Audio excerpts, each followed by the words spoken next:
vamos a hablar del proceso de reorganización nacional, como se dio en llamar la experiencia dictatorial que se extendió entre los años 1976 y 1983, pero del aspecto económico. Habitualmente se habla del aspecto político, el aspecto institucional, pero quizás se soslaya o no se le da la importancia debida al aspecto económico.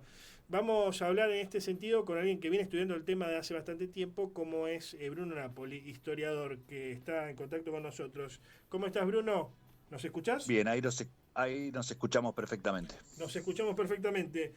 Bueno, Es- es- vamos a Estábamos, volver al tema. estábamos, Sí, exactamente. si Volvamos al tema. tuviéramos, a ver, si tuviéramos Sí, que explicarle a alguien que no conoce el tema, cómo fue la economía en la dictadura, ¿cómo la podemos resumir?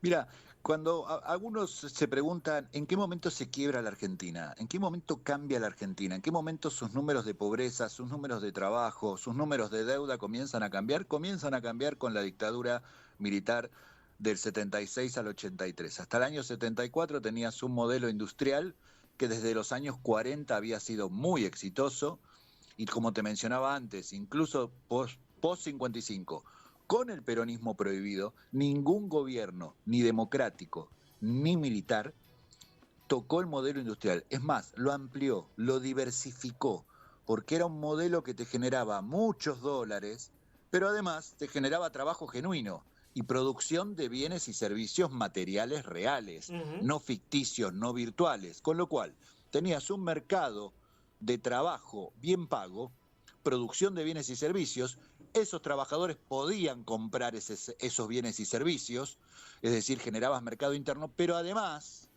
como la producción era muy grande en la Argentina, la producción industrial, generas mercado externo. Vos recién hablabas de la economía de Brasil, ojalá tuviéramos esa economía, porque esa industria tampoco la tocó nadie. Gran mercado interno y además gran mercado externo, que es fundamental, sobre todo en las relaciones comerciales internacionales como se dieron de los 70 para acá. Ujú. Argentina quiebra ese modelo de acumulación productiva y lo cambia por un modelo de acumulación financiera rentística basada en la deuda, en los préstamos, en la especulación financiera, en los bancos. Y lo hace a partir de 3 o 4 leyes fundamentales. La ley de inversiones extranjeras, que es como el RIGI de ahora, Ujú. donde le da prioridad a las empresas extranjeras para venir a comprar empresas argentinas y después girar muy fácilmente las utilidades al exterior, con lo cual te quedás sin dólares y te quedás sin empresa nacional, Ujú. y con la ley de entidades financieras, la del 14 de febrero de 1977. Esa ley es fundamental, siempre invito a leerla, es la 21.526, yo doy el número para que la gente después la busque, figura en la página del Banco Central. ¿Y por qué? Porque todavía está vigente. Es una ley que le permitió al sistema financiero concentrarse en muy poquitas manos. El concepto de la ley era, tenemos 800 más o menos entidades financieras bancarias y no bancarias. Bueno, júntense y armen bancos y tomen el depósito de la gente a la Ujú. tasa que quieran.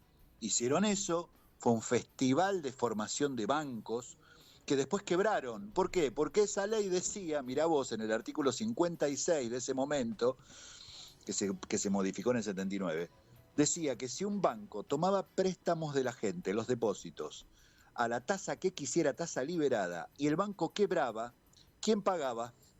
El Banco Central. Es decir, el Estado se hacía cargo al 100%, se llamaba garantía del 100% del sistema bancario argentino. Vos fijate lo que produjo eso. ¿Por qué? Desfinanciaste el Estado porque te quedaste sin industria. Desfinanciaste el Estado porque solventaste los negocios financieros de esos grupos económicos. Y tuviste que empezar a tomar deuda porque te quedaste sin dólares. Ujú. No es tan difícil de entender. Incluso hay unas discusiones, nosotros analizamos las discusiones en el año 79 en la CAL, la Comisión de Asesoramiento Legislativo de la Dictadura, Ujú. entre Martínez Dios y los militares, donde el mismo Martínez Dios, y lo pusimos en nuestro libro, lo pusimos textual, dice, lamentablemente hemos incentivado la actividad de muchos irresponsables con esta ley que vamos a tener que corregir, pero no ahora. Hay que seguir garantizando a los bancos los depósitos que han tomado de la gente. Mira, en el año 75 tenías 60 bancos para 20 millones de personas Ujú. y más o menos unos 5 millones de instrumentos financieros, cajas de ahorro, cuenta corriente, plazo fijo. Hoy tenés 47 millones de habitantes. Ujú. 100 millones de instrumentos financieros, cajas de ahorro, cuentas corrientes, plazos fijos, plazos en pesos, plazos en dólares, cuentas a la vista, bueno, un montón de instrumentos financieros. Y tenés igual 60 bancos. El concepto de la ley, que lo dice claramente, era concentrar el capital financiero en muy poquitas manos. Bueno, esa ley ganó. La ley de la dictadura ganó. Pasaron 50 años, ningún gobierno de la democracia derogó esa ley, búsquenla. Tiene 18 reformas, la última fue en 2006 y después nunca más se tocó. Y si entras a la página del Banco Central te aparece ley que regula todo el sistema financiero argentino, es decir, cuando vas a pedir un préstamo, cuando vas a poner un plazo fijo, cuando vas incluso a pedir un saldo al cajero. Está regulado por una ley que está firmada por Videla Martínez Dios y logró concentrar el sistema financiero en muy poquitas manos. Y fíjate que en los últimos 50 años, todos los gobiernos de la democracia, que no modificaron esa ley, dependieron de la deuda pedida a bancos locales y a bancos extranjeros para mantener su economía funcionando. ¿Por qué? Porque te quedaste sin industria, porque no producís más dólares y porque los únicos que te van a dar los dólares son el sistema financiero rentístico y especulativo que le empezó a prestar a la Argentina a tasas exorbitantes, ¿no? Hace 50 años teníamos 6.000 millones de dólares de deuda externa.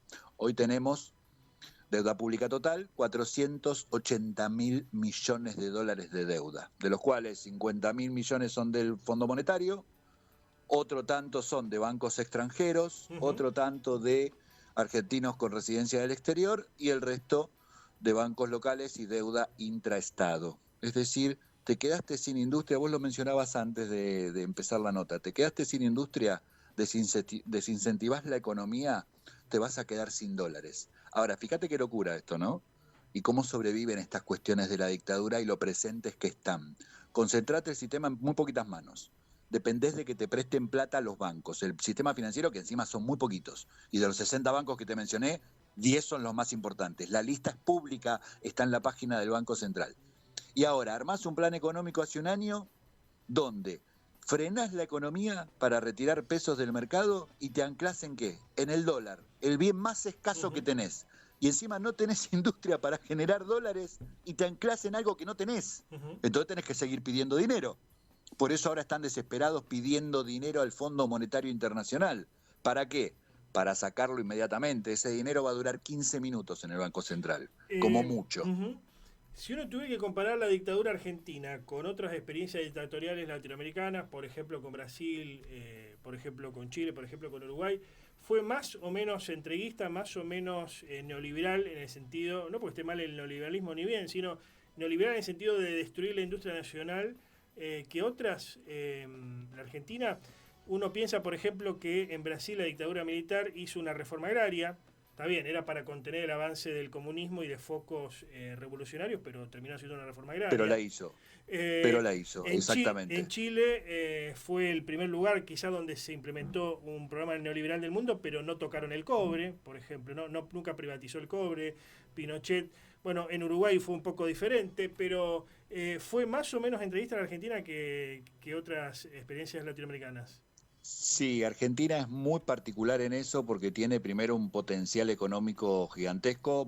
Sabés que lo hemos charlado con vos, nuestro complejo de oleaginosas, agricultor en general, de semillas, de granos, a nosotros nos compra India, que tiene 1.500 millones de habitantes. Indonesia, principal comprador, 300 millones de habitantes. Corea del Sur, la carne nos la compra Israel, Estados Unidos, Alemania y China, obviamente. Energía, le vendemos a los países limítrofes, tenemos energía de sobra y por muchísimos años más, y ahora con Vaca Muerta tenemos para 3 o 4 siglos reales, 3 o 4 siglos reales de energía. Es un país que lamentablemente ha entregado y sigue entregando sus riquezas naturales a partir de un sistema de acumulación que es al revés del que hay que hacer. Tenés que tener un sistema que agregue valor a toda tu producción, no venderla cruda.